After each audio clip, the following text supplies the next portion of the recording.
Today, I'll be presenting on Pat Solitano, who is the main character in the film Silver Linings Playbook, played by Bradley Cooper. Pat is a man in his mid-30s from Philadelphia.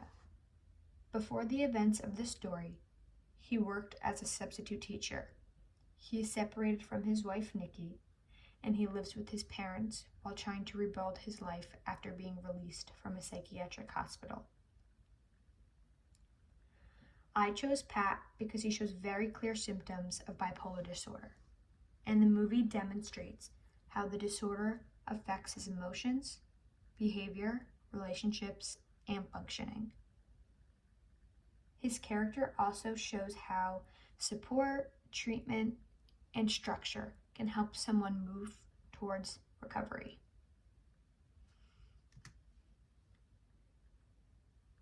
Pat is under a lot of stress throughout the film, and these stressors play a major role in his mental health. One major stressor is his separation from his wife after a violent incident.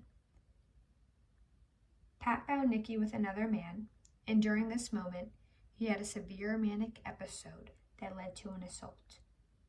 Because of this, he was court-ordered into a psychiatric hospital and later had a restraining order placed against him. Another stressor is his difficulty rebuilding his life. He lost his job, his marriage is unstable, and he struggles with staying emotionally regulated. These stressors make it harder for him to cope and increase his risk of future episodes, which is consistent with risk factors described in the textbook Abnormal Psychology. However, Pat also has some sources of support. For example, his parents provide housing and emotional support. His father, despite his own issues, cares about Pat and wants him to succeed. Pat also meets a woman named Tiffany, who becomes a positive social support for him. These relationships give him motivation and stability, which are protective factors that help recovery. And these are some symptoms of bipolar disorder that Pat shows. One of the main symptoms Pat shows is manic behavior. In the movie, there are several scenes that show this clearly. For example, he wakes his parents in the middle of the night and talks nonstop about his marriage, unable to slow down or think rationally. He speaks very rapidly, jumping from topic to topic, and shows increased goal-directed activity. This matches the DSM-5-TR description of mania, which includes pressured speech, inflated mood, and high energy, lasting for days.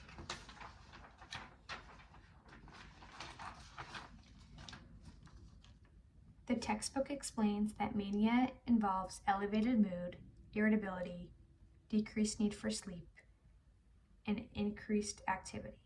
Pat shows all of these symptoms in different scenes.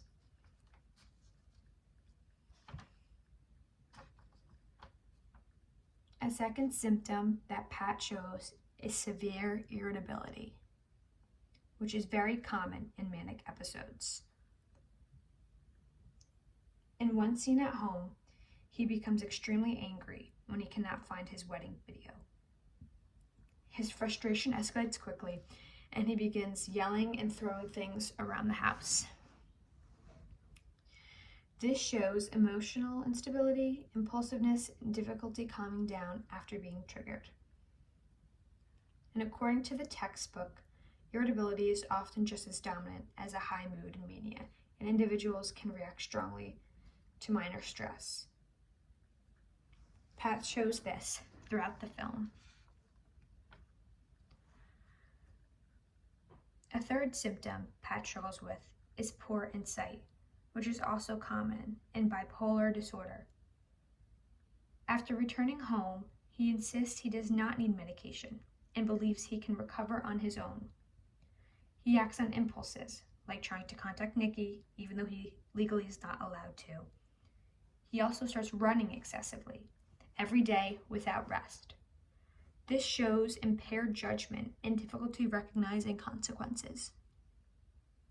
The textbook emphasizes that individuals with bipolar disorder sometimes deny the seriousness of their symptoms and resist treatment.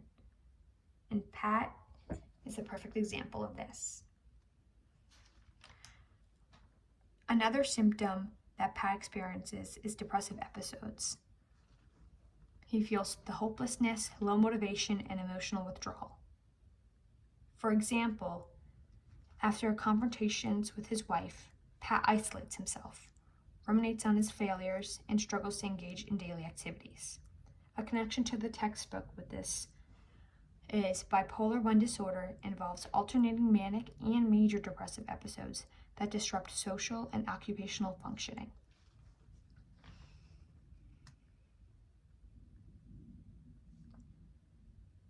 As mentioned before, how Pat attacks his wife's lover after finding out about the affair, showing the irritability and anger that can happen during the mania. Clearly, it was an impulsive behavior because Pat acted without thinking, which includes him chasing his wife and doing risky things like beating up his wife's lover. People in manic episodes often do things without considering the consequences, like reckless spending or dangerous actions. And the dangerous actions can be related to Pat and his impulse on beating up in rage on his wife's lover. Problems with daily life. His mania caused big problems with work, relationships, and everyday activities. As the DSM-5 says, people with mania may need hospitalization if their actions are dangerous or if they cannot function normal.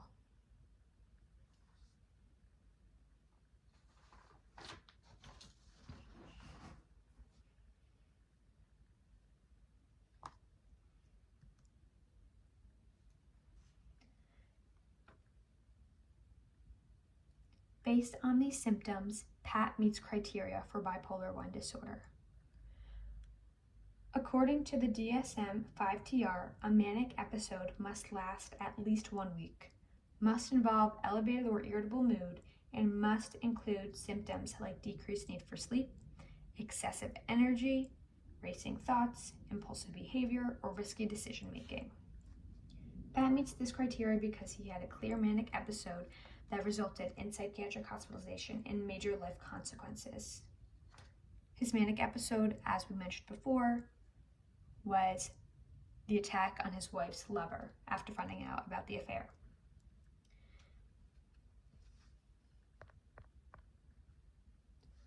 The severity of the episode, including violence and hospitalization, also aligns with how the DSM-5-TR describes manic episodes in bipolar 1 disorder.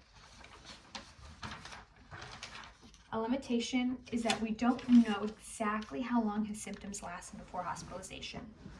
The film also doesn't show extended patterns of depressive episodes, which is common in bipolar disorder.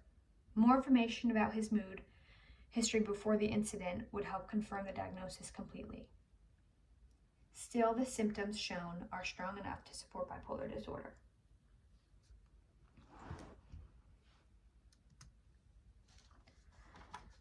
Bipolar 1 disorder is chronic but manageable with long-term treatment. The prognosis is improved with adherence to pharmacotherapy, structured routines in therapy, family and social support. Risk factors for poor outcomes can be rapid cycling, untreated mania, and substance use. And rapid cycling occurs more so in women, but its presence predicts more severe outcomes and suicide risk. One major recommendation for Pat would be mood stabilizing medication, such as lithium or anticonvulsant. Medication is considered the first line of treatment for bipolar disorder to reduce mania and stabilize mood. The textbook explains that mood stabilizers help control the extreme highs and lows of the disorder. The peer-reviewed article by Diaz also discusses the importance of choosing mood-stabilizing medication that supports mood regulation while minimizing cognitive side effects. This research suggests that medications like lamotrigine may have a better cognitive profile than some other medications used for bipolar disorder. For someone like Pat, who already struggles with thinking clearly during episodes, using medication with fewer cognitive side effects would help him function better and lower his risk of future manic episodes.